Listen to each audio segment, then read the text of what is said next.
요즘 취업 시즌입니다. 그렇죠? 취업 준비생들이 취업 준비생을 줄여서 취준생 그렇게 얘기하거든요. 취준생들이 있는 집안은 정도의 차이가 있겠지만 다 나름대로 이렇게 좀 긴장이 되어 있습니다. 우리 아이가 좋은 곳에 취직이 되어야 하는데 라는 그런 마음은 인지상정이죠. 또한 대학을 졸업하고도 오랫동안 취업을 하지 못해서 고생하는 자녀를 보면은 정말 부모는 안쓰럽기 그지없습니다. 우리나라의 취업을 포기하고 노는 젊은이들이 많이 있다고 합니다. 처음에는 열심히 원서도 내고 구직 활동을 막 하다가 수백 개의 원서를 냈는데 다 떨어지고 그렇게 실패를 계속 반복하다 보면은 이제 본인도 포기가 돼가지고 그냥 아르바이트를 전전하면서 생활하거나 아니면 부모가 여유가 있으면은 그냥 집에서 쉰다라고 생각하는 금수저 아닌 금수저 캥거루들이 막 생기고 있습니다. 직업은 너무나 중요합니다. 특별히 가정주부도 직업입니다. 그래서 이미 가사 노동의 가치는 새롭게 평가되고 있죠. 직업을 돈을 이렇게 버는 노동으로 생각할 수 있지만 사실은 이를 통해서 자기의 정체성을 세우는 것입니다. 사람들이. 그래서 대부분의 사람들이 자기의 직업이 곧 자기를 나타낸다. 이렇게 생각합니다. 그래서 대기업 직원의 명함, 그리고 잘 나가는 회사의 대표, 그리고 사법부나 입법부의 그런 명함들, 정부 고위관리직의 명함, 이런 것들을 그러한 명함을 갖기를 노력하고 그 명함을 갖는데 실패하면은 나는 2류, 3류 인간인가 봐. 이런 생각이 들고 그러한 그 직업을 갖는데 성공하면은 어깨에 막 힘이 들어가는 것이죠. 우리는 어른이 되면은요, 우리의 이름을 잃어버립니다. 그래서 무슨 부장님, 무슨 사장님, 누구 엄마, 누구 아빠, 이런 식으로, 우리 이사님, 이런 식으로 우리 이 이름을 잃어버리고 그렇게 한다고요. 그러니까 그렇게 살면 어떻게 돼요? 나중에 직업을 잃어버리는 순간에 우리의 정체성도 막 흔들립니다. 내가 퇴직했는데도 여전히 사람들은 나를 사장님, 부장님 이런 식으로 부른다고요. 저희 형님은 군대 제대한 지 40년이 넘었는데 여전히 그 소대원들을 만난다고 합니다. 그럼 거기 가면 이미 다 할아버지들이 모여가지고 소대장님, 선임하사님 이렇게 서로 막 호칭을 한다는 거예요. 그러니 이 직업에 대한 우리가 갖는 이 일반적인 태도는 사실은 성경에서 말씀하고 계시는 그러한 가르침과는 좀 떨어져 있다고요. 오히려 일과 직업에 대해서 그런 태도가 우리를 불행하게 만들기도 하고 하나님께서 내려주시는 은혜에서 우리를 멀리 떨어지게 만들기도 합니다. 하나님은 우리 모두에게 다 달란트를 주셨습니다. 그래서 달란트를 주심으로 당신의 선한 역사를 이렇게 만들어 가시는데 만약 우리가 이 직업에 대해서 잘못된 생각을 갖고 있으면 하나님께 영광을 돌리는 것이 아니라 오히려 직업은 우리와 남을 차별하는, 구별해서 그리고 그래서 자기를 세상에 드러내는, 그래서 자기를 과시하는 그런 수단이 되어버린다고요. 직업을 통해서 자기의 왕궁을 건설하고 그 왕궁을 통해서 권력을 휘두르고 안전을 보장하고 자기 힘으로 자신과 남들의 삶을 좌지우지하려는 노력을 기울이게 되는 것입니다. 직업을 통해서 자기의 안전을 보장하고 자기의 권력을 구축하고 안전을 보장한다. 당연한 거 아니야? 뭐가 문제지? 돈을 많이 벌어서 좋은 집에 살아야 누구도 나를 무시하지 못하고 좋은 건 먹을 수 있고 그래야 건강하고 아프면 병원비 생각하지 않고 치료받지. 도대체 뭐가 문제야? 라고 생각할 수 있습니다. 그러나 그런 태도에 대해서 전도서 기자는 이렇게 말합니다. 전도서 4장 4절 보면 내가 또 본즉 사람이 모든 수고와 모든 재주로 말미암아 이웃에게 시기를 받으니 이것도 헛되어 바람을 잡는 것이다. 그렇게 적혀 있거든요. 그러니까 직업이란 하나님이 주신 달란트, 은사, 재능, 이 선물을 하나님의 뜻에 맞게 사용하는 것이 직업인데 이것이 변질되어 가지고 직업을 통해서 나의 자존심을 세우고 자존감을 세우는 수단이 되어버리면은 나중에 파국에 이를 수 있다는 것입니다. 창세기 11장에 보면 하나님이 아닌 자신을 섬기려는 사람들의 인류의 모습을 잘 그려내고 있습니다. 이게 바로 바벨탑 사건인데, 가인이 있지 않습니까? 동생을 돌로 쳐 죽인 가인. 그 가인이 이제 하나님께 벌을 받아가지고 막 떠돌이 인생이 된다고요. 막 떠돌면서 삽니다. 떠돌면서 살면서 수백 년 동안 막 자식을 낳는데, 근데 가인의 자손 중에서 문명을 건설하는 사람들이 막 쏟아져 나옵니다. 에덴에서는 모든 게 다 풍성했기 때문에 그럴 필요가 없었는데, 죄를 짓고 에덴에서 쫓겨나니까 인류는 직업이 필요했습니다. 그래서 성경에 보면 가축을 치는 자의, 목축업을 하는 자의 조상이 나오고, 수금과 퉁소, 악기를 연주하는 조상이 나오고, 철기를 잘 다룰 줄 아는 금속 기술자가 나와가지고 막 기구와 그릇을 만들어냅니다. 그리고 점차 그들의 직업은 그들의 정체성이 되어버리는 것이죠. 그래서 창세기 11장에 보면 바벨탑 사건이 나오는데, 당시 뛰어난 천재가 태어납니다. 그가 바로 니무롯입니다. 니무롯이 사냥에 아주 능했다고 적혀있거든요. 그러니까 요즘 말로 하면은 그는 아주 비즈니스에 능하고 돈을 아주 잘 버는 사람입니다. 그러니까 사람들을 데리고 그가 동방으로, 동쪽 땅으로 이렇게 이동해가지고 신할 땅에서 제국을 세웁니다. 신도시를 건설하는 비전을 선포하는데, 창세기 11장 4절에 보면은 또 말하되 성읍과 탑을 건설하여 그 탑 꼭대기를 하늘에 닿게 하여 우리 이름을 내고 온 지면에 흩어짐을 면하자 하였더니, 그렇게 되어 있거든요. 그러니까는 니무롯이 하늘에 닿는 이 초고층 빌딩을 세우자, 그리고 도시를 건설하자, 이렇게 주장할 수 있었던 이유는 당시 오늘날로 말하면 거의 AI 혁명에 버금가는 신기술이 개발되었기 때문입니다. 그 당시에. 그게 뭐냐 하면은 벽돌과 역청입니다. 이전에는 그냥 집 지을 때 굴러다니는 돌 가지고 이렇게 집을 지었거든요. 근데 벽돌을 개발하니까 어떻게 돼요? 이제는 규격화가 되죠. 정교한 건축 설계가 가능하게 된 것입니다. 이전에는 그냥 진흙을 이렇게 이어가지고 이렇게 집을 지었거든요. 그런데 진흙과는 그 점도가, 끈끈함이, 접착력이 비교할 수 없이 강한 아스팔트 타르에 해당하는 역청을 건축에 이용하게 되었습니다. 그래서 이제는 벽돌을 막 쌓아도 안 무너져. 옛날 돌 쌓으면은 조금 쌓으면 무너졌거든요. 이번엔 벽돌하고 역청을 쌓으니까 집이 안 무너져요. 계속 올라갈 수 있는 것이죠. 상당한 건축 강도를 지닌 빌딩을 지을 수 있었습니다. 멋지죠?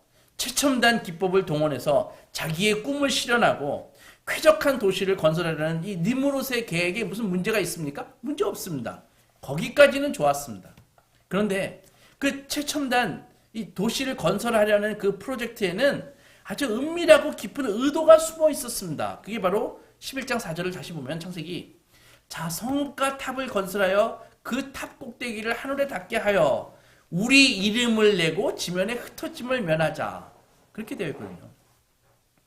놀랍게도 도시를 건설하고 빌딩을 세우려는 그 의도가 오늘날 우리 현대인들과 의도가 똑같습니다. 왜 일하십니까? 왜 직업을 갖고 계시죠? 라고 하면은 사람들이 뭐라고 얘기해요? 그것은 우리 이름을 내야지, 자아 실현해야지, 힘을 가져야지, 그래야 떵떵거리면서 나를 무시하지 못하고 내 인생과 주변을 내가 좀 통제를 하지, 그것입니다. 그런데 흥미있는 말이 4절에 포함되어 있는데, 흩어짐을 면하자라고 그렇게 적혀 있고 이름을 내자, 이 흩어짐을 면하자라는 말입니다. 처음에 이름을 내자라고 막 우리 이름을 좀 날려보자, 좀 인기 좀 얻어보자, 유튜브 조회수 좀 올려보자, 이렇게 허세를 막 부렸는데 사실은 뭐예요? 흩어짐에 대한 두려움과 불안감이 밑바닥에 깔려 있는 것입니다. 그래서 이름을 내고라고 되어 있는데, 이름을 내는 두 가지 방법 중에 하나를 선택해야죠. 하나는 뭐예요? 니무롯 사람들과 니무롯이 세운 바벨론 사람들처럼 자기 능력을 발휘해서 이름을 내야죠. 아니면은 새 이름을 누군가에게 받아야 됩니다. 그것은 계시록 2장 17절에 나와 있는데 오늘 설교의 주제가 아닌데서 그것은 집에 가서 읽어보세요. 근데 흥미있는 것은 사람들이 모여서 스스로 운명을 개척할 것처럼 탑을 만들어서 타워, 빌딩을 세워가지고 내가 하늘 끝까지 하늘 찔러보겠다 라고 호기롭게 떠들다가도 바로 자기네들도 모르게 불안을 나타낸다는 것입니다. 우리가 뿔뿔이 흩어지면 어떡하지? 불안. 바벨시티를 건설하려는 사람들은 벽돌을 개발하고 역청을 이용할 줄 아는 첨단 기술을 통해서 바로 그 일을 가지고 자기의 정체성을 얻으려고 했습니다. 내가 이루어낸 업적이 곧 나야. 이것이 나의 정체성이야. 그것이라는 것이죠. 이것이 바로 우리 현대사회의 물질주의입니다. 내 비즈니스와 내 열매로 내 건강과 안전을 확보하겠다. 내가 갖고 있는 돈의 액수가 곧 나야. 우리 집 아파트의 그 가격이 곧 나야. 이런 식의 생각을 한다는 것이죠. 물론 매너가 있어서 말은 그렇게 안 해요. 하지만 생각을 그렇게 한다는 것입니다. 온 지면에 흩어짐을 면하자라는 말을 통해서 거대한 집단을 이루어서 흩어지면 작아지니까 집단을 이루어서 명성을 얻으려는 의도가 그 말 속에 담겨 있습니다. 도시의 크기와 거기서 축적한 부를 바탕으로 힘과 안정감을 얻겠다는 시도이죠. 이 의도는 정말 오늘 우리랑 똑같습니다. 마치 두 날개처럼 개인적인 능력으로 부를 축적하고 그 우상 위에 자기의 정체성을 세우고 그 다음에 인간 집단의 규모를 발판으로 삼는 것입니다. 그러니까 이때의 선은 뭐예요? 많은 것, 큰 것이 선이야. 작은 것, 소수는 선하지 않아. 그 바람직하지 않아. 이렇게 생각하는 것이죠. 그래서 재능을 개발하고 경쟁에서 남을 이기려고 하는 것입니다. 작은 것은 그 와중에 작은 것은 철저히 무너집니다. 바로 여기에서 우월감을 갖고 상대 것을 빼앗으려고 하는 온갖 폭력이 시작되는 것입니다. 이런 시도에 대해서 하나님이 어떻게 대응하셨을까요? 벼락을 내리셔가지고 바벨탑을 확 무너뜨리셨을까요? 그것이 아니라 하나님께서는 사람들의 언어를 혼잡게 하셨습니다. 전에는 어제까지 같은 언어로 소통했거든요. 근데 갑자기 의사소통이 되지 않습니다. 얘는 영어, 얘는 중국어로 얘기하기 시작합니다. 어제까지 한 언어를 썼었는데. 그러니까 자연스럽게 말이 안 통해요. 말이 안 통하니까 싸움이 일어나지 않습니까? 왜 나이든 할머니, 할아버지들이 다툴까요? 잘 안 들려서 그렇습니다. 잘 안 들리니까 말이 안 통하니까 소리를 높이면 화가 났다고 생각하는 것이죠. 사실은 그게 아닌데. 그래서 이제는 말이 통하는 사람들끼리 모이는 것이죠. 그래서 자연스럽게 분열이 되어서 흩어지게 되어 있습니다. 이것이 바로 바벨에 대한 하나님의 심판입니다. 죄로 물든 마음에서 비롯된 욕망들은 언제든지 이 주위에 긴장을 유발하고 갈등과 분열과 붕괴로 이어지게 된다는 것입니다. 하나님이 아니라 내가 스스로 존귀한 존재가 되겠다고 하는 이 교만은 필연적으로 경쟁을 일으킵니다. 경쟁을 하면 어떻게 돼요? 승자와 패자가 있잖아요. 분열과 갈등이 일어나는 것이죠. 그런 것입니다. 그래서 아이들을 이 무한 경쟁으로 내미는 이 교육이 참 잘못된 것입니다. 하나님께서 주신 선물들이, 재능들이 다 있는데 그 재능을 키워주는 교육이 아니라 일렬로 영어 100점에서부터 30점까지 한 줄로 줄을 쫙 세우는 교육, 이런 게 악하다는 것입니다. 생각해 보십시오. 내가 내 자신을 높이려고 하는데 이런 태도를 갖고 있는데 사람들하고 화합이 될까요? 사람을 사랑하는 수가 되겠습니까? 서로 간에? 불가능합니다. 결국 그러한 태도는 자기 스스로를 자기가 자신이 우상이 돼서 숭배의 대상이 되든지, 아니면 집단을 많은 수를, 눈에 보이는 그 많은 크기를 우상으로 삼든지, 그렇게 선택하는 비참한 지경에 이르게 된다는 것입니다. 우리가 원하는 영광은요, 오직 하나님 안에서만 가능한 것입니다. 바벨탑 사건은 하나님을 기초로 두지 않는 것들은, 인간들이 모여서 뭔가 하면은 제대로 작동하지 않는다는 아주 좋은 샘플이죠. 하나님을 배제한 사회는 결국 실망으로 끝납니다. 왜냐하면 뻔한 것을 우상으로 삼고 섬기기 때문입니다. 반쯤 짓다가 무너져버린 도시 바벨, 그것이 바로 그 증거입니다. 지금도 사람들은 이 바벨 프로젝트를 끊임없이 만들어냅니다. 그래서 이름을 내고 경쟁을 추구하는 이 오만한 마음가짐이 우리가 일하는 이유라고요. 잠깐은 효율적일 수 있지 모르지만 결국은 파결과 실패로 귀결됩니다. 왜 그럴까요? 교만이 그 속성이기 때문입니다. 그 베이스가 교만이라는 것입니다. 교만의 속성이 뭐예요? 교만은 내가 뭔가 소유해가지고 기쁜 것이 아닙니다. 언제 기뻐요? 옆에 있는 사람보다 더 많이 가져야 기쁘는 것입니다. 내가 똑똑하다고 기쁜 게 아니에요. 쟤보다 똑똑해야 기쁜 거예요. 내가 예쁜 게 기쁜 것이 아니에요. 쟤보다 예뻐야 기쁜 것이라고요. 그게 교만이라고요. 그래서 옆 사람보다 더 부자여야 되고, 옆 사람보다 더 똑똑해야 되고, 옆 사람보다 더 잘생겨야 되고, 더 예뻐야 되는 거죠. 그럴 때 뿌듯함을 느끼는 것입니다. 그래서 오늘 수많은 사람들이 더 좋은 위치에 집을 얻으려고 하고, 더 큰 집을 원하고, 더 비싼 차를 원하고, 더 화려한 호텔을 원하고, 더 비싼 명품을 원하는 것입니다. 비즈니스도 더 성공해서 남들을 이렇게 내려다볼 수 있도록 그걸 원하는 것입니다. 궁극적으로 뭐예요? 이게 다 자신의 왕궁을 세우려는 것들이라고요. 이런 태도를 갖고 있는 한 우리 앞길에 방해가 되는 사람은 용서가 되지 않습니다. 제거하거나 억압해야 되는 것이죠. 믿는 우리도 돌아보면 주님을 따른다고 하지만 우리도 수시로 이 이기적인 욕구나 두려움 또는 명예를 갖고자 하는 갈구 앞에 쉬 무너집니다. 그래서 성도는 죄로 인해 세상이 망가졌다는 것을 언제나 인식해가지고 나도 다르지 않다라고 그런 마음을 가지고 항상 겸손히 하나님께 돌아가려는, 말씀으로 돌아가려는 노력을 기울여야 되는 것입니다. 우리 마음 깊은 곳에 이기적인 DNA가, 유전자가 꿈틀꿈틀 그렇게 있기 때문입니다. 오늘 성경에 에스더를 아십니까?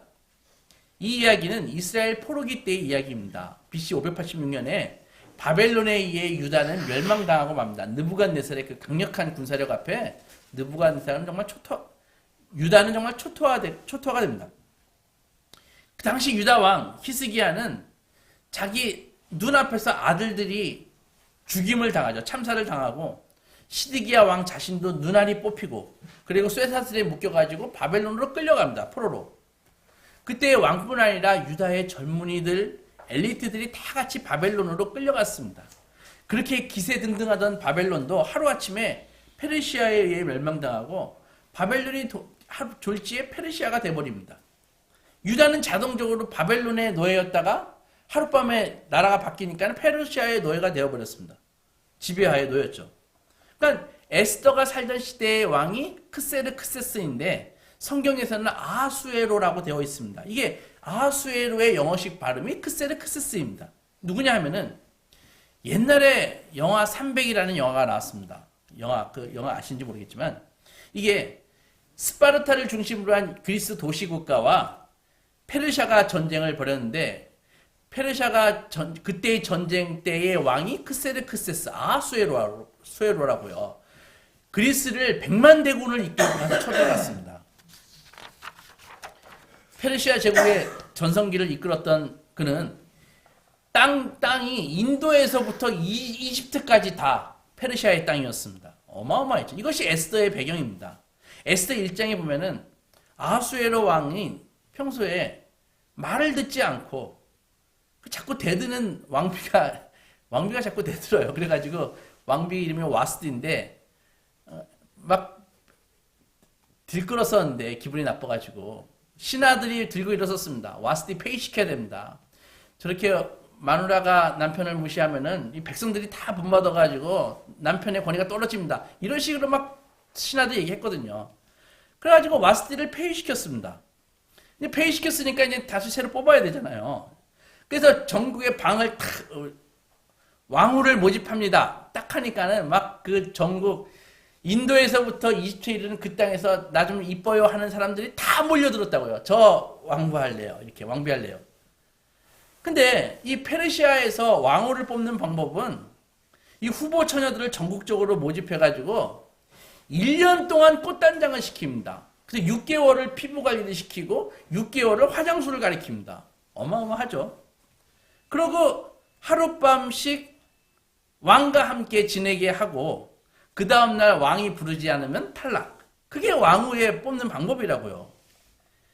그러니까 에스더도 자기 순번이 돼가지고 왕과 동침했습니다. 왕은 이 유대인 처녀와 동침하고 그녀를 어떤 후보의 여인들보다 더 사랑했습니다. 그래서 에스더는 왕후가 되었습니다. 하루아침에 왕후가 된 에스더는 본인이 유대인임을 숨긴 채 왕궁에서 살았습니다. 많은 사람들이 에스더를 보면서 야, 하나님의 백성이 좀 도덕적으로 문제가 있는 거 아니야? 도대체 유대인이야? 페르시아인이야? 도대체 정체성이 뭐야? 아니, 하나님을 믿기는 한가? 하나님의 백성이 꼭 그렇게 저렇게 비윤리적인 왕비 간택에 꼭 지원을 해야 돼? 왕비 안 됐으면 어떻게 되는 거야? 막 이렇게 막 질문을 할 수가 있습니다. 그러면 여기서 우리는 한 가지 마음에 의문이 들죠. 이렇게 여러 가지 면에서 깔끔하지 못하고 영적으로 애매모호한 상황, 이 상황에서도 하나님은 여전히 우리와 함께 하시고 우리를 통해 일하시는가? 그것에 대한 질문에 대해서 에스더는 yes! 그렇다는 것입니다. 그리고 오늘 우리가 읽은 본문 4장에 들어가면 하만이라는 이 사람이 등장하거든요. 그를 소개하기를 아각 사람 함므다다의 아들 하만이라고 되어 있는데, 이 아각이라는 말은 그 옛날 출애굽 당시에 광야에서 이스라엘이 그 뒤통수를 치고 전쟁을 벌였던 아말렉 족속이 있다고요. 그 아말렉 족속의 왕족을 아각이라고 합니다. 그러니까는 이 하만이라는 사람은 아말렉 족속 왕족의 후손이라고요. 이스라엘과 원수죠. 근데 그가 아주 뛰어난 사람이었습니다. 이 아하수에로 왕의 총애를 받아가지고 제2인자까지 올라갑니다. 굉장히 높은 사람이죠. 그럼 그에게 눈에 가시 같은 존재가 있는데 바로 유대 지도자, 유대인들의 지도자 모르드게라는 사람입니다. 그러니까 자기가 하만 자신이 1인 지하 만인 지상 그런 말이 있어요. 그런 위치인데 자기 위에는 왕밖에 없는 사람인데 하만이라는 그 소수민족의 지도자라는 놈이 뭐예요? 고개를 뻣뻣하게 들고 인사를 안 해요. 그게 왔다 갔다 하면서 아주 괘씸한 거예요. 은근히 열받게 하는 것이죠. 그러니까 평소 유대인을 증오했던 자기네 조상 아말렉 우리 왕족이 저 이스라엘한테 당해가지고 지금 거의 인종 자체가 없어질 판국이었는데 이 하만이라는 인간이 고개를 뻣뻣하게 들고 인사도 안 하고 자기가 넘버2인데 그러니까 막 이 증오에 불을 부었죠. 그래서 하만은 왕한테 가가지고 제가 어마어마한 돈을 낼 테니까 여러분 왕이시여 지금 반란의 징조가 있습니다. 유다인들이 지금 반란을 일으키려고 합니다. 그렇게 속였다고요. 그래가지고 그네들을 멸절시키겠습니다. 얘기하니까 아하수에로 왕은 그깟 소수민족 하나 없앤다는데 무슨 상관이야. 자네가 알아서 하세요. 그렇게 얘기했습니다. 그러니까 하만은 전국의 관리들에게 공문을 보내가지고 왕의 인장을 탁 찍어가지고 12월 13일 D-Day 때 일제히 유다인이면은 이스라엘 사람이면은 젊은이건 늙은이건 여인이건 남자건 어린아이건 간에 다 도륙해버리겠다. 죽여버리겠다. 라는 그 공문을 다 내려보냈다고요. 그래서 오늘 우리가 읽은 4장에 와서 1절 보면은 모르드게가 이 일을 알고 자기 옷을 찢고 베옷을 입고 죄를 뒤집어 쓰고 막 대성통곡을 합니다. 이 소식을 들은 유다인들도 같이 통곡을 합니다. 우리 유다 민족은 이제 다 죽는구나. 한날 한시에 어떻게 살 방법이 없을까? 그런데 이 소문이 깊은 왕궁 속에 있는 에스더에게도 들렸습니다. 무슨 일이지? 왜 모르드게 삼촌이 왜 금식을 하고 통곡을 하지? 좀 알아봐 주세요 하면서 자기 내시 하닥에게 부탁을 해가지고 하닥이 궁 밖으로 나가가지고 모르드게를 만난다고요. 그래서 모르드게에게 질문합니다. 도대체 무슨 일이요? 무슨 일인데 왜 이렇게 통곡하고 난리요? 했더니 모르드게가 딱 공문 하나 카피본을 딱 내놓습니다. 공문을 딱 보니까 거기에 뭐라고 써 있어요? 유다인을 12월 13일에 다 죽여버린다. 그렇게 공문이 쓰여 있다고요. 그러면서 왕후한테 모르드게가 이 사실을 좀 알려주시오. 그래서 왕후가 왕에게 간청해서 이스라엘을 좀 구해달라고 그렇게 좀 해보세요. 그렇게 했더니 이 부탁을 들은 에스더는 어떻게 행동했을까요? 우리는 여기에서 페르시아의 제국의 법을 좀 알 필요가 있습니다. 그게 뭐냐면은 바사에서는 누구든지 왕이 부르지 않았는데 왕한테 나가면은 바로 죽이도록 되어 있습니다. 왜냐하면 그것은 영모나 왕에 대한 암살로 간주되기 때문입니다. 그 법은 왕후라도 예외가 아닙니다. 왕이 안 불렀는데 왕후가 나가면 바로 죽이도록 되어 있습니다. 11절 보십시오. 왕의 신하들과 왕의 각 지방 백성이 다 알거니와 남녀를 막론하고 부름을 받지 않고 안때에 들어가서 왕에게 나가면 오직 죽이는 법이요. 왕이 그에게 금규를 내밀어야 살 것이라. 이제 내가 부름을 입어 왕 앞에 나아가지 못한 지가 이미 30일이라. 에스더는 모르드게의 청을 거절했습니다. 저 왕 얼굴 못 본 지 벌써 한 달 지났어요. 왕이 나 찾지 않아요.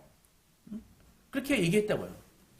모르드게는 하닥으로부터 에스더의 거절을 듣고 이렇게 말합니다. 13절 보면 모르드게가 그를 시켜 에스더에게 화답하되 너는 왕궁에 있으니 모든 유다인 중에 홀로 목숨을 건지리라 생각하지 말라. 이때 네가 만일 잠잠하여 말이 없으면 유다인은 다른 데로 말미암아 노인과 구원을 얻으려니와 너와 네 아버지의 집은 멸망하리라. 네가 왕후의 자리를 얻은 것이 이때를 위함이 아닌지 누가 알겠느냐. 그렇게 얘기했다고요. 그러니까 너 왕궁에 있다고 너만 우리 다 죽고 너 혼자 안전할 거라고 생각하지 마라. 네가 왕비가 된 것이 바로 이때를 위함이 아닌지 어떻게 알겠느냐. 그런 것입니다. 여러분, 이것이 오늘 우리에게 주시는 하나님의 말씀입니다. 왕궁에 산다라고 했는데 우리 왕궁에 삽니까? 여러분들 이렇게 얘기할 수 있잖아요. 내가 왕궁에 살아요? 나 왕궁에 살고 있지 않은데요? 라고 반문할 수 있습니다. 그러나 우리는 어떤 면에서 우리는 왕궁에 살고 있습니다. 우리는 공부를 해야 하고 직업을 얻고 재물을 모으죠. 그래서 나름대로 우리 모두는 자기의 전문 분야의 지식을 갖고 있거나 기술을 가지고 있습니다. 재정적으로, 문화적으로, 지적으로, 영적으로도 스스로 생각하는 것보다 분명히 남들보다 더 갖고 있는 그 분야가 분명히 있다고요. 그것이 바로 왕궁에 살고 있다의 의미입니다. 자기가 갖고 있는 이 소중한 자원을 활용해서 주위에 성향력을 끼치기보다 내 보금자리를 가꾸고 출세를 도모하는데 내 자원을 다 소모한다면 그것이 바로 자기의 왕궁을 건설하고 이웃과 담을 쌓고 살고 있는 것입니다. 여러분, 여러분이 갖고 있는 손길과 재능은 그 재능을 누군가는 아주 간절히 지금 필요로 하고 있다고요. 여러분이 갖고 있는 그 젊음, 그 열정, 그것을 누군가는, 하나님은 그것을 필요로 하고 있다고요. 여러분이 갖고 계신 재정과 기술과 자원을 필요로 하는 이 왕궁 밖의 사람들이 널려 있습니다. 그것을 타인을 위해 사용하는 것은 단순히 있는 것 좀 떼어주는 정도가 아니라 자신의 수입이 줄어들거나 성공으로 가는 길에 장애가 되거나 아니면 내가 큰 상처를 입을 수 있습니다. 심지어 에스더처럼 내가 그것을 사용하면은 목숨을 잃을 수도 있습니다. 충분히 가능하죠. 바로 모르드게는 그것을 얘기하는 것입니다. 네가 궁궐에 있어서 안전하고 너 홀로 목숨을 건지리라 생각하지 말라. 네가 그 자리에 있게 된 그게 바로 오늘 그 일 때문인지 누가 알겠는가? 이것이 우리에게 주는 도전입니다. 에스더가 이기적입니까? 그렇지 않습니다. 에스더의 염려는 지극히 현실적입니다. 모르드게는 지금 에스더에게 엄청난 위험을 감수하라고 이야기하고 있는 것입니다. 당시 문화에서 왕의 총애를 잃어버리는 것은 단순히 일자리에서 밀려나는 것이 아니라 목숨이 왔다 갔다 하는 문제 아닙니까? 에스더 앞에 왕후인 와스디도 지나치게 방자하다 그래가지고 하루아침에 폐위되었잖아요. 모르드게는 에스더에게 왕궁의 생활을 잃어버릴 각오를 하면 네가 그런 잃어버릴 각오를 하면 모든 것을 잃을 수도 있지만 만약에 잃어버릴 위험을 무릅쓰지 않는다면은 다 빼앗길 것이다. 네가 왕후의 자리를 얻은 것이 이때를 위함이 아닌지 어찌 알겠는가? 누가 알겠는가? 나에게 있는 영향력, 나에게 있는 기술, 나에게 있는 돈, 그리고 나의 시간과 건강 이런 것들을 풀어가지고 남들을 섬기지 않는다면 내가 그토록 머물기 원하는, 내가 그토록 구축하기 원하는 그 왕궁, 그것은 곧 감옥이 될 것입니다. 왕궁을 구축하고 어떤 지위를 얻고 안정감을 갖는 것은 어떤 의미에서 자연스러운 것이죠. 그러나 왕궁에서 이 확보한 이 자리를 하나님과 이웃을 위해 기꺼이 내던질 각오를 하지 않는다면 결국은 내가 왕궁을 소유하는 것이 아니라 왕궁이 나를 소유하게 될 것입니다. 왕궁이 나를 거기에 가둬버릴 것입니다. 모르드게는 에스더에게 말했습니다. 이처럼 왕후의 자리를 얻게 하신 것이 바로 이런 일 때문인지 누가 알겠느냐? 무슨 말입니까? 왕궁에서 왕후의 자리에 오른 것은 전적으로 하나님의 은혜라는 것입니다. 에스더의 미모를 누가 주셨죠? 에스더가 폐위된 것과 새로의 왕비를 뽑는 일에 그 많은 과정을 누가 섭리하셨죠? 에스더가 그런 기회를 개척했나요? 모든 것을 다 하나님께 받았을 뿐입니다. 여러분 어떻게 생각하십니까? 여러분이 현재 갖고 계시는 그 현재의 지위나 위치, 그거 노력해서 얻으셨나요? 누구보다 더 열심히 공부하고 노력해서 획득하셨나요? 그렇다면 공부할 수 있는, 노력할 수 있는 그 머리와 지성은 노력해서 얻었습니까? 아닙니다. 여러분, 우리의 달란트는 하나님으로부터 다 은혜로 받은 것입니다. 우리에게 주어진 많은 기회의 문들은 내가 만든 게 아닙니다. 그저 나는 열린 틈으로 지나간 것에 불과합니다. 모든 것이 하나님의 은혜의 소산입니다. 네가 왕후의 자리를 얻은 것이 이때를 위함이 아닌지 누가 알겠느냐라는 이 모르드게의 말에 에스더가 답변을 줍니다. 16절 보면 당신은 가서 수산에 있는 유다인을 다 모으고 나를 위하여 금식하되 밤낮 3일을 먹지도 마시지도 마소서. 나도 나의 시녀와 더불어 이렇게 금식한 후에 규례를 어기고 규칙을 어기고 왕 앞에 나아가리니 내가 죽으면 죽으리이다. 에스더가 답을 내놓기 시작합니다. 놀랍지 않나요? 에스더는 이제 화려한 궁전에서 좋은 것을 누리면서 아름답고 얌전한 왕비가 아닙니다. 생전 누구를 호령하거나 위험을 세워본 적이 없는 이 여인이 갑자기 명령을 쏟아냅니다. 나를 위해서 금식하십시오. 내가 죽으면 죽겠습니다. 이 이후의 사건은 어떻게 전개되는지 우리는 다 알고 있습니다. 그때부터 하나님께서 막 우연을 가장해서 섭리로 막 환경을 열어주시고 에스더는 용기를 내고 아하수에로 왕은 마음을 돌리고 하만의 증오와 속셈을 파악한 왕은 하만을 처단하고 유다인들은 구원을 받았습니다. 사랑하는 소망교회 성도 여러분, 오늘 성경에서 이 위기에 처한 유다인들이 어떻게 구원받을 수 있었습니까? 그것은 에스더가 유다인들의 중재자가 되어서 백성들의 목숨을 구했기 때문입니다. 사형 선고를 받은 이스라엘 민족 속으로 왕후 에스더가 들어갔습니다. 왕후는 죽음을 각오했습니다. 죽으면 죽으리이다. 에스더가 왕국에 머무는 것이 아니라 백성들과 하나가 되어 아무도 감히 나서지 못할 그 왕 앞에 나가 이스라엘을 왕과 중재했고 왕의 총애를 입어서 그 혜택이 백성들에게 미쳤습니다.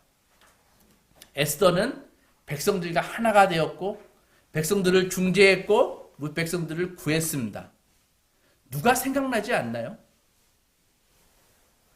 백성들과 하나가 되고 백성들을 중재했고 백성들을 구했습니다. 누가 생각나지 않습니까? 그렇습니다. 우리 주 예수 그리스도입니다. 장차 예수께서는 하나님의 아들 성자 예수께서는 영원한 하늘의 궁전에서 한없는 아름다움과 영광에 둘러싸여 사셨지만 그 모두를 버려둔 채 성부께 순종하셔서 사람의 모양으로 이 세상에 오셨습니다. 빌립보서 2장에서 말씀하셨잖아요. 하나님 예수 그리스도는 주는 근본 하나님과 본체시나 하나님과 동등됨을 취할 것으로 여기지 아니하시고 오히려 자기를 비워 종의 형상으로 이 땅에 오셔서 죽기까지 순종하셨으니 곧 죽기까지 복종하셨으니 십자가에 죽으심이라. 우리의 저주를 대신 지셨을 뿐만이 아니라 에스더처럼 목숨을 거는 정도가 아니라 아예 우리를 구원하시기 위해서 당신의 생명으로 대가를 치르셨습니다. 십자가에서 우리를 위해 죽으시고 사흘 만에 부활하신 주님은 지금은 하나님의 보좌 우편에서 우리에게 주실 왕궁을 마련하고 계십니다. 누구든지 예수를 믿으면 이 은총을 받게 되는 것입니다.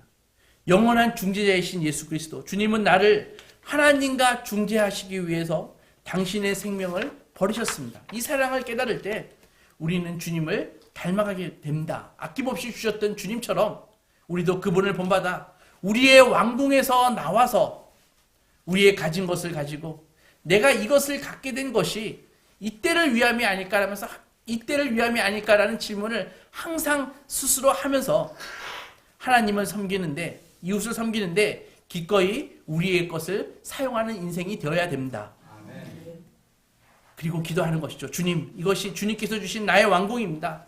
이 왕궁을 주님께 바칩니다. 내 뜻대로 하지 마시고 아버지의 뜻대로 사용하여 주시옵소서. 저의 소망은 내가 갖고 있는 이 왕궁이 아니라 주께서 주실 하나님의 왕궁입니다. 새로운 왕국입니다.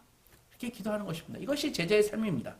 아무쪼록 우리 소망가족 모두 우리의 삶, 우리의 왕궁을 주님께 바쳐서 우리를 위해 예수께서 예비하고 계시는 영원한 왕국을 상속받으시는 소망의 자녀들이 되시기 주님의 이름으로 축원합니다. 아멘. 기도하겠습니다.